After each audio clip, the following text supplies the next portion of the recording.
In university, essay writing is about connecting. It's about connecting two things that you might not immediately, when you look at a problem, see a connection, but then working to find a way. When it comes to our friend, the thesis statement, I think it's the most important part of writing an essay. If you don't have any idea what your essay is arguing, what your point is, what your claim is, what your objective is, you're going to have a really hard time writing something that's focused because you don't know what you're focused on. So I always recommend that students spend a bit of time before you sit down in front of your computer, before you look at that like flashing cursor that is going to taunt you if you're not writing anything fast enough. Sit down and see if you can think about what your opinion might be on a particular subject and what evidence you might be able to use from your coursework or your research to prove that your opinion is correct. A thesis statement does a bunch of things, right? So it's not just a sentence that says, in this essay, I will talk about Canadian national identity, right? It has a job beyond just giving your reader some direction. It tells your reader the answer to the question that you've asked or that you've formulated yourself. So one of the things, if your professor asks you a direct question, one of the things that they're going to be looking for is an answer to that question in a thesis statement. So for instance, I teach an English 110 class about crime literature. One of my essay questions has been, discuss the causes of crime in Victorian England. Tons of causes. The thing that I'm looking for is that students can narrow it down to one or two, and that their thesis statement says directly, the most important cause of crime in Victorian England is drug abuse or it being dark all the time. Right? Whatever their chosen answer, when I look at their thesis statement, I'm looking for a direct answer to my question. It also tells your reader what to expect in your paper. So what you're going to talk about, how your paper is divided into sections. It absolutely has to make a claim that some other reasonable, rational person could argue with. Right? This is where it's important to use that thesis statement to make an argument rather than just stating some facts. And again, your thesis statement should be at least one sentence long. But as you kind of progress in your university career, your arguments are going to get more complex, and your thesis statements will probably get more complex too. So let's take a look at a thesis statement. Let's say your prof says to you, discuss the impact of social media on public awareness of election events. Fairly timely question considering we are having an election.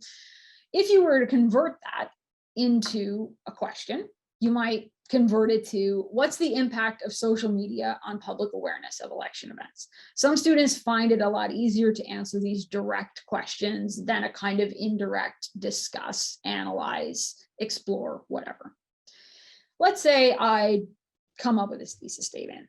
Social media impacts public awareness of election events in both positive and negative ways.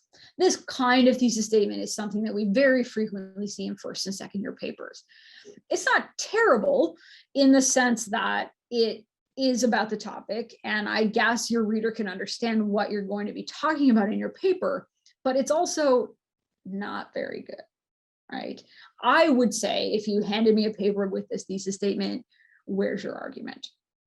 If you want to check to make sure your thesis statement is good, you can ask yourself a series of questions. So, social media impacts public awareness of election events in both positive and negative ways.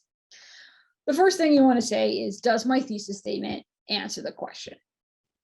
Not really, because if you go back to our question, what's the impact of social media on public awareness of election events? You haven't actually answered it, right? You've just said, social media impacts elections. Well, anyone who is on social media knows that it has both positive and negative benefits. We would all agree on that. So have you answered the question? Not really. Have you taken a position? Not really, right? You haven't said whether you think social media is good or social media impacts events either positively or negatively. So you haven't picked a side. For something like this, you have to pick a side. You have to say, I don't think social media does anything to influence elections, or I think social media does something to influence elections, right? You have to choose. You want to think about whether your thesis statement is specific enough. In this case, not not really, because you haven't talked about what the impact is. You haven't talked about either the positive or the negative effects. You want to be careful in your essays about using words like good, bad, moral, immoral, those kinds of things. Because if you think about it, what your version of good is and what my version of good is are probably completely different, right? And the example I always use is, you might think pineapple on pizza is good. And so you might be eating a slice of pineapple-y pizza and say, oh my goodness, this pizza is so good. And I might be eating the same slice of pizza and thinking it's the most disgusting thing in the world. So what you think is good and what I think is good are different, and they're dependent on context. And they assume that your reader agrees with you, right? You assume by telling me pineapple on pizza is good that I agree with your notion of what good is. So try to avoid good, bad, nice, those sorts of words. Instead, look for things like thorough or well argued. So that's a good way to check the specificity of your thesis statement. You then want to ask, and I think these are the two most important questions when it comes to writing a thesis statement. Does it pass the how and why test? If when you read your thesis statement, the first thing you think your reader is going to ask is how or why, then your thesis statement needs work, right? So social media impacts public awareness of election events in both positive and in negative ways. I'm going to ask you, how does it impact the public? Why does it impact the public? If those are the first two questions you think someone might ask, you need to go back and fix your thesis statement. And then finally, probably one that you're a little bit more familiar with maybe is the so what test. Does your thesis statement pass the so what test? If you think one of the first responses of your reader is going to be so what, you need to work on your thesis statement. So social media impacts public awareness of election events in both positive and negative ways. I'm going to say, so what? Who cares? Why should I care about this? Right? If you can tell me why I should care about it, add positive ways, and that's why we should continue to think of new social media platforms, right? If you can answer that question and there's no so what question in your reader's mind, then your thesis statement is probably really good. You will learn to be able to answer these questions yourself. This is something that all people in university, every person who has ever written a paper has had to struggle with, right? Being able to critically read your own work.